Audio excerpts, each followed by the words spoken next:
LLM token costs can add up quite quickly and quite easily if you're not careful. And if you've done automations with AI, whether that's through N8N, Make.com, or directly through code, you've probably run into this problem.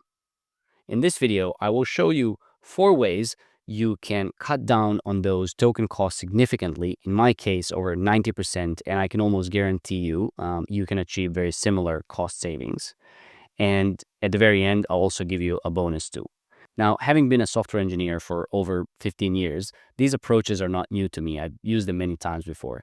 The main difference is that before AI, racking up a bill of a few $1,000s in a few hours by having your script, run wild was not really a thing because the infrastructure wasn't as expensive. It wasn't that easy to get something to spend as much money in such a short amount of time.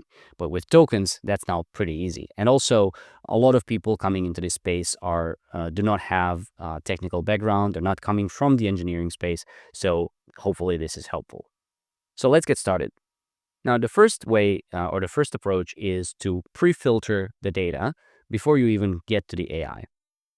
So this is a workflow I've been building that does YouTube video analysis. The way it works is it scrapes a bunch of videos that I give it. It gets subtitles, transcripts, and then summarizes them so that I don't have to watch a whole hour-long video to get some of the information I'm after. And then it extracts some of the key takeaways and that kind of thing. Now, my first approach was to just take the subtitles and push that into an LLM and then give it a task to extract everything I need. So I was just stringifying the subtitles that come back from the scraper, and I was pushing that through. That was actually working. The problem is I realized that, only maybe a dozen videos was suddenly costing me $10, $15 in a run. And I was wondering what was going on. And I realized that these runs were easily eating up, 500,000 or more tokens. And then the culprit was that the subtitles I downloaded actually had different languages. And so as I was just taking the whole array of subtitles and just pushing that into AI, I was actually feeding it, in some cases, 20 languages saying the exact same thing and basically just wasting, 20 times as many tokens as I was supposed to. So my first approach, or the first step to optimization, was I then picked out just the English language subtitles because that's what I care about, and that already saved a huge amount of tokens for this.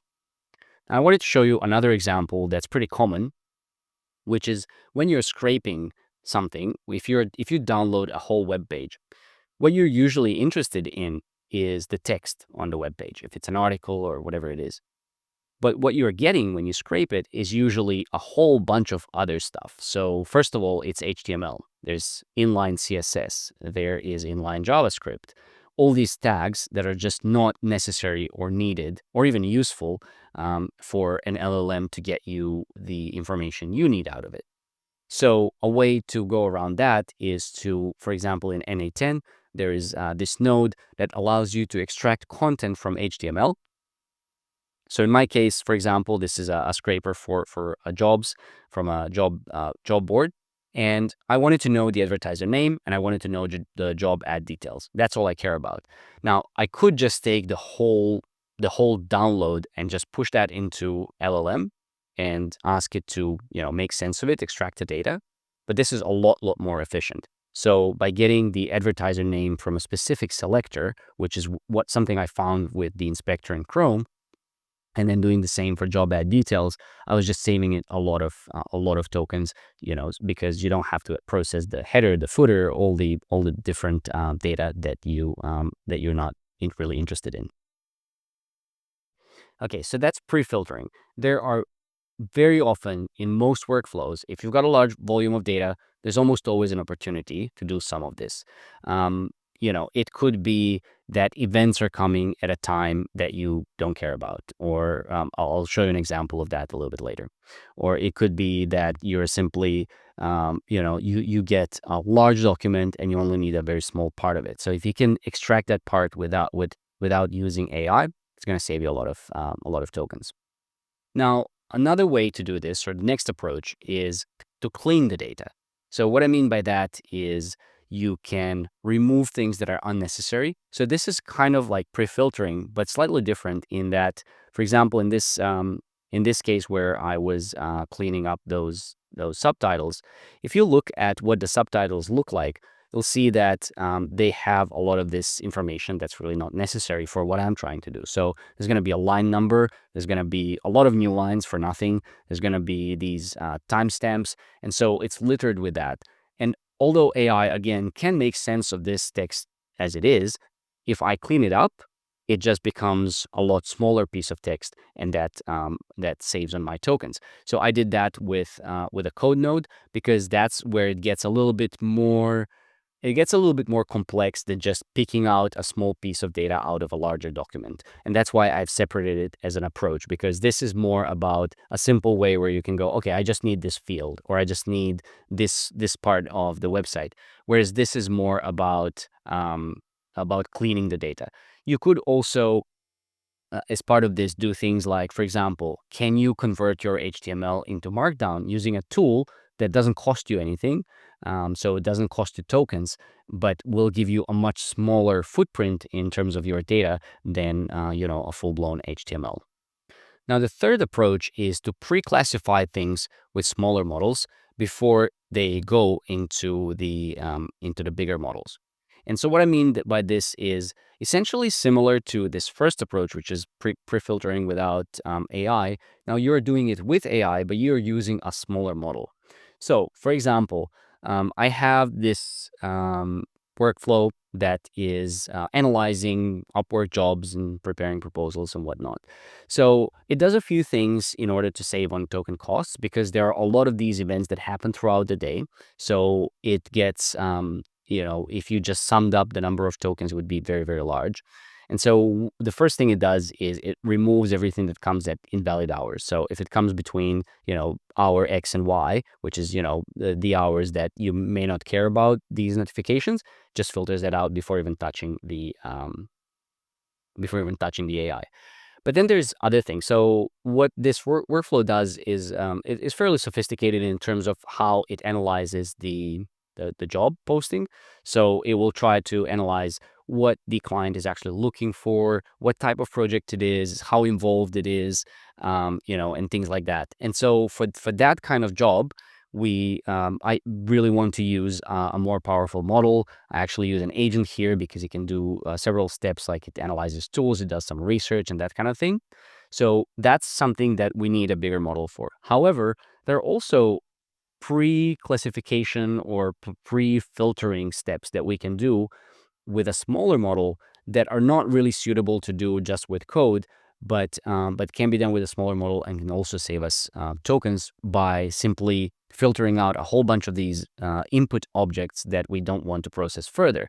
So, for example, in this case, what I do is I pre-filter things by, for example, is the budget in range? Because budget is like a free-form string, so you want to use an AI for that. Whether the region of the world or the language is something that's within the parameters here. Whether the skills that they've listed are aligned with what this is trying to filter, and so on. So these are fairly simple, and a much smaller model, like let's say a mini model, if we're talking in OpenAI terms, so maybe it's a 5 mini or something like that, can do this. And obviously it's significantly cheaper. And then if it decides that it's not relevant, then you just forget about it and you don't move on. But if it is, if it's beyond what it can decide, then it goes into the bigger model and makes those more complex decisions. So that's pre-classification. But then another thing you can do with bigger and smaller models is splitting tasks. So going back to my first example, which is about analyzing those YouTube videos, the analysis I want to do does have a few tasks, or I'm expecting several outputs. So I want the summary, but I also want those key takeaways I talked about before. Now, the takeaways are something where I want the bigger model, but the summaries can really be done by pretty much any model. So even GPT-5 Nano, which I use in this case, is enough to generate a summary of a transcript. And so the instructions I give it here then are to generate summary that's detailed enough. It's not just a couple of sentences, but it's detailed enough that I can then feed it into the bigger model. But what I am filtering out is a lot of rambling and unnecessary stuff, like what I'm, like my talking here, and basically just get the important things, the key points and everything from the transcript that goes into the bigger model, and then the bigger model really analyzes and gives me those better and deeper insights that I'm really after. So those are the four main approaches. Now, I promised two bonus ones, and here are those. So one is using local LLMs. What I mean by that is if you have a computer, whether that's your computer you're working on, whether you have a spare computer that can run a local LLM, which, some people have, many don't, obviously. But if you do have a computer like that, you can, especially for large volume tasks that maybe do not require the, super capable model, you can really get it for virtually free. Obviously, you're paying for electricity, but if you have a computer that's sitting idle anyway, you can push a large volume of data without paying for those tokens. So in order to do this, obviously you need to be running your LLM locally. But other than that, you also need to expose it so that it's available from your NA10 instance, your API, or wherever. For that, if you're interested in doing that, it's a little bit more technical. I suggest looking into ngrok, which can set up tunneling, and that way you can access your local computer as if it was, a server somewhere. Now, another way that's probably more applicable for most people is batch processing. So what this is if you have a task that doesn't have to be done immediately.